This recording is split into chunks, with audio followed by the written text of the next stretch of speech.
Hello everyone. अब हम start करेंगे हमारा नेक्स्ट टॉपिक जो कि है कोल्ड वेदर पेट्रोलिंग। तो कोल्ड वेदर पेट्रोलिंग जो है इसमें जो सेक्शन एंड ड्यूरेशन की जो पावर्स दी गई हैं वो दी गई हैं जो रेलवे के सीनियर डीएन कोऑर्डिनेशन होते हैं उनको पावर्स दिए गए हैं कि वो डिसाइड करें कि किस सेक्शन में कोल्ड वेदर पेट्रोलिंग होगी और कितने ड्यूरेशन के लिए वो होगी। सेक्शन एंड ड्यूरेशन इसमें कौन डिसाइड करता है? सीनियर डीएन कोऑर्डिनेशन डिसाइड करते हैं। अब कोल्ड वेदर पेट्रोलिंग कब इंट्रोड्यूस की जाएगी? तो वो इंट्रोड्यूस की जाएगी जब आपका टेम्परेचर TD -30 डिग्री सेल्सियस होगा। ये हम LWR के केस में बात कर रहे हैं, ये आपको याद रखना है। अगली हम बात करें तो बीट की बात कर लेते हैं। ये जो बीट्स हैं ये भी डिसाइड कौन करेंगे? Senior DN coordination beat decide करेंगे और नंबर ऑफ पेट्रोलमैन्स भी यही डिसाइड करेंगे। यहाँ पे हम लिख लेते हैं नंबर ऑफ पेट्रोलमैन, यही डिसाइड करेंगे। कम ज़्यादा भी कर सकते हैं। कैसे कम ज़्यादा कर सकते हैं पहले वो देख लेते हैं। जो हमारे सीनियर डीएन कोऑर्डिनेशन हैं वो कुछ पैरामीटर्स चेक करके, जैसे प्रिवेलिंग कंडीशंस को चेक करके, ट्रैफिक डेंसिटी को चेक करते हुए, ट्रैफिक डेंसिटी और थर्ड कंडीशन जो हमारी वेदर कंडीशंस, ये सारी चीज़ें देख के हमारे जो सीनियर डीएन कोऑर्डिनेशन है वो ये डिसाइड करेंगे कि नंबर ऑफ पेट्रोलमैन्स कितने रखने हैं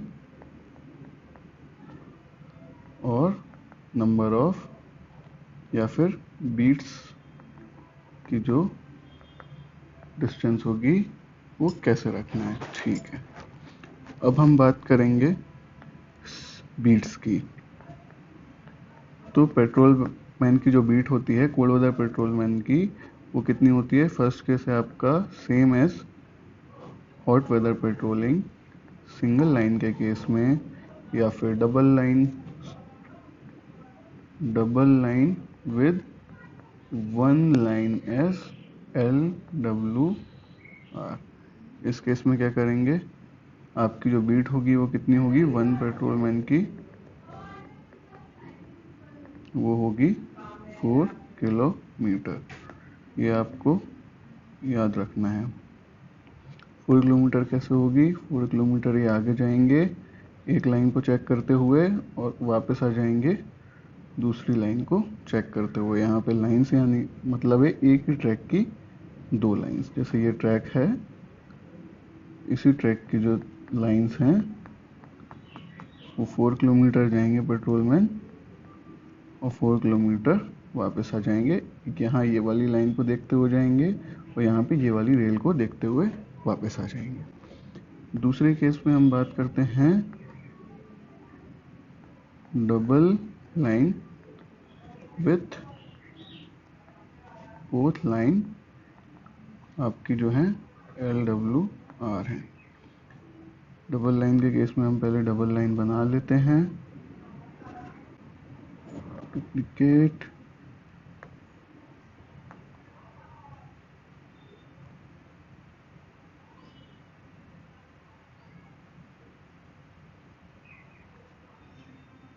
इस केस में क्या होगा? आपके जो पेट्रोलमैन है वो कितने किलोमीटर जाएंगे? सेम LW जैसे हॉट वेदर पेट्रोलिंग में किया था वैसे ही है। 2 किलोमीटर जाएंगे, 2 किलोमीटर वापस आएंगे, फिर 2 किलोमीटर जाएंगे, फिर आपका 2 किलोमीटर वापस आ जाएंगे। यहाँ पे ये वाली लाइन देखते हुए जाएंगे, यहाँ पे वापस इस वाली लाइन को देखते हुए आ जाएंगे, यहाँ पे आपका इस वाली लाइन को देखते हुए जाएंगे और यहाँ पे इस वाली लाइन को देखते हुए वापस आ जाएंगे। तो 2 किलोमीटर्स के आपके रन होंगे। टोटल पेट्रोलमैन कितने चलेंगे? टोटल 8 किलोमीटर्स चलेंगे। ठीक है, अब हम बात करते हैं पेट्रोलमैन के पास इक्विपमेंट्स क्या क्या होंगे। कोल्ड वेदर पेट्रोलिंग के केस में इक्विपमेंट्स क्या क्या होंगे? Equipments of petrol man. अब आपको जैसे पता होगा कोल्ड वेदर पेट्रोलिंग कब होती है भाई? जब कोल्ड वेदर का क्या मतलब है? जब बहुत ज़्यादा टेम्परेचर कम हो। अब टेम्परेचर कम कब होता है? टेम्परेचर कम कब होता है? During night. टेम्परेचर कब कम होता है? जब हमारी रात हो रही होती है, तो हमारा बहुत लो टेम्परेचर जा रहा होता है सर्दियों के केस में। तो नाइट के टाइम पे है, इसलिए पेट्रोलमैन के पास क्या क्या होना चाहिए? सबसे पहले फर्स्ट चीज़ आपकी आती है फॉग डेटोनेटर्स। कितने होने चाहिए आपके? 10 नंबर्स। दूसरी आपकी चीज़ आती है ट्राई कलर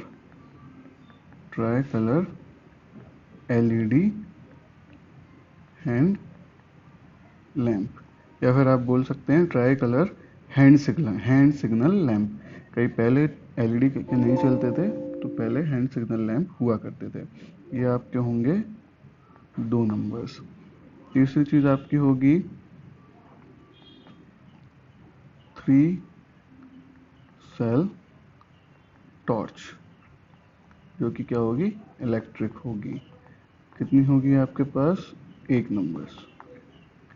फोर्थ जो चीज़ आती है वो होंगे हमारे, जैसे क्या होता है कि जब ये पेट्रोलमैन चलते हैं ड्यूरिंग नाइट, तो सुबह सुबह के टाइम एक दिन भी होता है, सुबह 8 बजे तक इनकी रहती है। अलग अलग सेक्शन के हिसाब से अलग अलग डिसाइडेड होता है। सुबह कई बार 8 बजे तक भी इनकी ड्यूटी रहती है, तो सुबह 5-6 बजे के आसपास सुबह हो जाती है।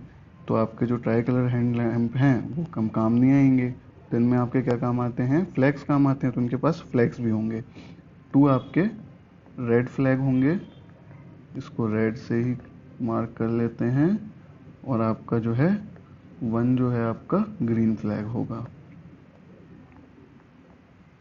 1 आपका ग्रीन फ्लैग होगा। ठीक है। अब क्या करना है? 5th नंबर पे हमें और क्या रखना है? रात हो रही है, रात में ये जाएंगे तो उनके पास एक मैच बॉक्स होना चाहिए। कितने नंबर? 1। 6th आइटम आपका आएगा फ्लैग है, तो स्टाफ भी होगा फ्लैग के लिए, स्टाफ फॉर फ्लैग। कितने होंगे? 1 होगा। 7th आपका आ जाता है स्पैनर। कहीं पे इनको फिश प्लेट के बोल्ट्स या फिर कहीं के भी जो बोल्ट्स वगैरह हैं वो कहीं लूज मिलते हैं, तो उसको टाइटन करने के लिए एक आपका स्पैनर इनके पास होता है। इसके बाद आता है नंबर प्लेट। नंबर प्लेट आपकी कब काम में आती है? जब आपका फुट प्लेट करते हुए जब रात को कोई ऑफिसर्स वगैरह निकलते हैं, तो ट्रैक पे वो ये देखते हुए भी जाते हैं कहीं कोई ट्रेसपासिंग तो नहीं हो रही है, तो वहाँ पे हमारे जो पेट्रोलमैन होते हैं उनको नंबर प्लेट अपना दिखाना होता है, फ्लैश करना होता है, ताकि उससे वेरीफाई हो सके कि कौन कौन पेट्रोलिंग में है अभी। तो एक नंबर प्लेट इनके पास होती है, जिससे ये इनकी आइडेंटिटी होती है। 9th आपका आता है protective clothing. Protective clothing according to dress. Well clothing होना चाहिए प्रोटेक्शन के साथ में इनके पास। 10 आता है आपका एक पेट्रोल चार्ट इनके पास होना चाहिए। 1 नंबर। ये सारे पॉइंट्स हमने लिख लिए हैं। इसमें से कुछ कुछ इंपॉर्टेंट हैं, वो मैं आपको बता देता हूँ, जो एग्जाम्स में ज़्यादातर आते हैं। जैसे ये डेटोनेटर्स, ट्राई कलर आपका आ जाएगा। 3 से इलेक्ट्रिक टॉर्च नहीं आता है, वैसे पता होना चाहिए, रात है तो टॉर्च रहेगी। ये बहुत इंपॉर्टेंट है, ये आता है कि कितने रेड होंगे और कितने आपके ग्रीन होंगे। मैच बॉक्स इंपॉर्टेंट नहीं है। स्टाफ और फ्लैग आपको पता ही है, फ्लैग होगा तो स्टाफ भी होगा। स्पैनर बहुत ज़रूरी है। नंबर प्लेट बहुत ज़्यादा ज़रूरी है। प्रोटेक्टिव क्लॉथिंग होनी ही चाहिए। पेट्रोल चार्ट भी होना चाहिए। ठीक है, अब आगे हम बात करेंगे कि रिपेयरिंग कैसे होती है या फिर पेट्रोलमैन की वर्किंग कैसे होती है। तो अब हम बात करते हैं, पहले हम बात करते हैं वर्किंग की, फिर हम बात करेंगे रिपेयरिंग की। वर्किंग क्या है? अब पेट्रोलमैन के पास जो है कंडीशंस क्या आती हैं, किस लिए हम पेट्रोलिंग करवा रहे हैं कि भाई रात में अगर टेम्परेचर के कारण रेल को क्या होगा, रेल कॉन्ट्रैक्ट होगी, और कॉन्ट्रैक्ट होगी तो जो सबसे वीक पॉइंट्स हैं हमारे वो कौन कौन से हैं। पहला है आपका रेल का जो वेल्ड होता है वो वीक पॉइंट है, और कई बार रेल में जो डिफेक्ट्स होते हैं वहाँ पे वीक पॉइंट हैं, और एक वीक पॉइंट है हमारा एसयूजे। तो सबसे पहले आता है अगर रेल फ्रैक्चर हो गई, रेल फ्रैक्चर हो गई या फिर वेल्ड जो है हमारा वो फेलियर हो गया, या तीसरा हमारा क्या आता है, एस ई जे का जो है गैप जो है वो बहुत ज़्यादा हो गया, मोर देन लिमिट, जो अगर एस ई जे का गैप मोर देन लिमिट जा रहा है तो जो है यहाँ पे हमारे पेट्रोलमैन काम करेंगे। ठीक है,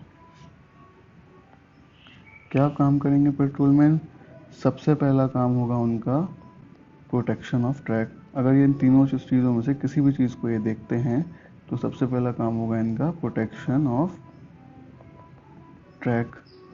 सेकंड काम इनका होगा intimate nearest station master, nearest station master. क्यों करेंगे स्टेशन मास्टर को, ताकि वो ट्रैफिक को सस्पेंड कर दे, ट्रैफिक सस्पेंडेड। अब जैसे ही ये सब काम हो जाएंगे तो क्या करेंगे, वो इंटीमेट करेंगे किसको, अपने कीमैन को, गैंगमेट को, जेई को, और एसएसई जो आपके पीवे के हैं, इनको इंटीमेट करना काम होगा। ठीक है, आगे हम बात करते हैं, ये सब तो काम हो गया, सबको इंटीमेशन कर दिया।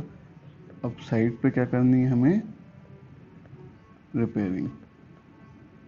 इसकी जो रिपेयरिंग होती है, हॉट वेदर पेट्रोलिंग की रिपेयरिंग थी 3 स्टेज में, इसकी रिपेयरिंग है 4 स्टेजेस में, ये आपको याद रखना है। 4 स्टेजेस इसके कौन कौन से हैं, first, second, third and fourth कौन कौन से हैं वो यहाँ हम लिख लेते हैं। पहली स्टेज होगी आपकी इमरजेंसी, इमरजेंसी रिपेयर। जब हम रिपेयर्स की बात करेंगे रेल फ्रैक्चर केस में, वहाँ पे इन सब को एलेबोरेट करके बहुत अच्छे से समझेंगे। अभी हम इनके नाम जान लेते हैं। सेकंड होगा आपका टेम्परेरी रिपेयर, थर्ड आपका जो होगा वो होगा आपका परमानेंट रिपेयर, फोर्थ आपका होगा डी स्ट्रेसिंग।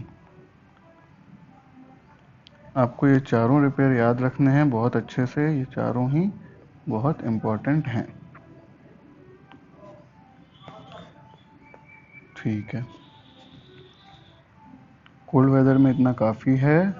आई होप आपको अच्छे से समझ में आया होगा।